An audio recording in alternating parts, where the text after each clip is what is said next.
राष्ट्रवादी एसपीचे आमदार जितेंद्र आव्हाड यांची लेक नताशा आव्हाड यांनी सोशल मीडियावर केलेल्या एका पोस्टनं सध्या राजकीय वर्तुळात चर्चांना उधाण आलंय। जेव्हा जेव्हा एखाद्या विशिष्ट राजकीय पक्षाचे खासदार आणि नेते सत्तेत जाण्याचा निर्णय घेतात तेव्हा काहीतरी मोठी घटना घडते। कदाचित त्यांनी याकडे ईश्वराचा संकेत म्हणून पाहावं आणि आपण जिथे आहोत तिथेच राहण्याचा निर्णय घ्यावा, असं ट्विट नताशा आव्हाड यांनी केलेलं आहे। नताशा आव्हाड यांच्या या ट्विटमुळे उलटसुलट चर्चा रंगलेल्या आहेत, कारण गेल्या काही दिवसांपासून राष्ट्रवादी शरद पवार पक्ष एनडीए सोबत जाणार अशा चर्चा आहेत। गेले काही दिवस दोन्ही राष्ट्रवादीच्या नेत्यांच्या मोदी शहांसोबतच्या गाठीभेटी सुरू आहेत। असं सगळं सुरू असतानाच नताशा आव्हाड यांच्या या ट्विटमुळे राजकीय वर्तुळात चर्चा रंगलेल्या आहेत। त्यांचं ट्विट काय आहे पाहूया।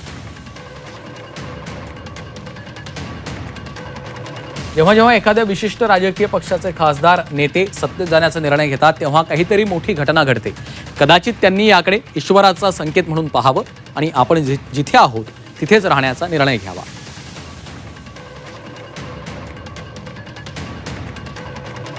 तर 14 जुलैला जयंत पाटील, सुनील तटकरे, प्रफुल्ल पटेल एकाच वेळी मुख्यमंत्र्यांच्या सोबत वर्षा बंगल्यावर होते। 15 जुलैला जयंत पाटलांनी उपमुख्यमंत्री एकनाथ शिंदेंची भेट घेतली।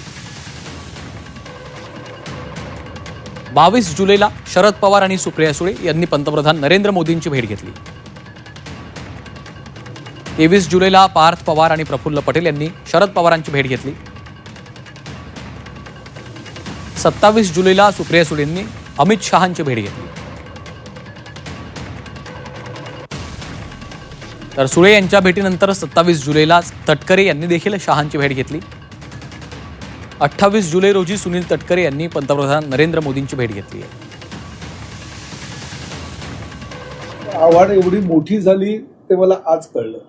ट्विट म्हणजे तिने ट्विट केल्यानंतर की तिच्याशी चर्चा करतो आणि तिच्या मनामध्ये नक्की काय आहे हे तिच्याशी चर्चा करून निर्णय घेतो। असं म्हणलंय की जिथं आहात तिथंच राहावं असं कोणाला तिने सांगितलंय तेच मला कळलं ना, म्हणून तिच्याशी आधी चर्चा करतो।